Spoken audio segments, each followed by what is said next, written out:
Another thing to mention is the speed at which you phrase. Usually you want to start off slow to get the feel of it. So it'll take some practice to get into the habit of seeing the tone above the pinyin as a note to sing, but with practice it'll become a lot more automatic. And ultimately, when you get into speaking Mandarin, the tones would flow like a song. And because you've practiced hitting the notes and phrasing them together to create a sense of musicality and this rhythm that you have, it's going to be a lot easier to pronounce the tones because you can see how they fit together. And I found that as I start implementing Mandarin theory in my everyday practice, or like even in Mandarin class, I noticed that I pay a lot more attention to the musical aspect of speaking Mandarin. So I noticed that I would speak a bit slower, but then I emphasize a lot more on the pitch. Like I would literally visualize the different pitches in my head as I speak. So like for example, in the sentence, 你有没有做昨天的功课? Did you do yesterday's homework? Like I'll literally run it through my head a couple of times and visualize the different pitches that come with it.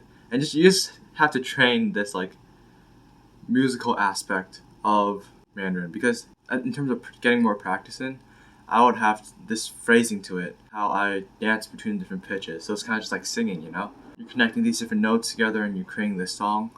But over time in practice, this whole part of treating the tones like notes to a song would eventually turn into a subtle part of your speech. By emphasizing more on the musical aspect of Mandarin, it helps you get into the practice of bouncing between the different pitches and seeing how they relate to each other and clumping the character phrases together to help train the flow of connecting the pinyin in the sentence, which then allows you to become a lot more fluent because there's this flow to it. You're not like super choppy or anything, and you're not really stuttering that much anymore.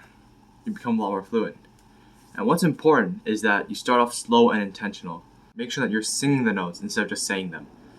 Like right now, I can still hit the pronunciation. I can still hit the pronunciations and the tones pretty cleanly when I speak slowly.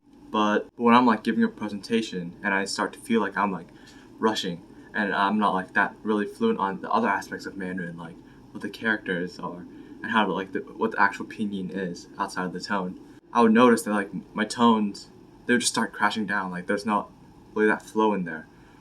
So it requires a lot of intentional practice and effort, and you have to build up the other aspects of speaking Mandarin as well, like recognizing the characters and how to actually say the pinyin. But then the more practice you get in, the smoother it'll become. It'll become a lot more automatic. You won't have to pay that much attention to it, and you can start to speak a lot faster without tripping up on the notes. 谢谢大家。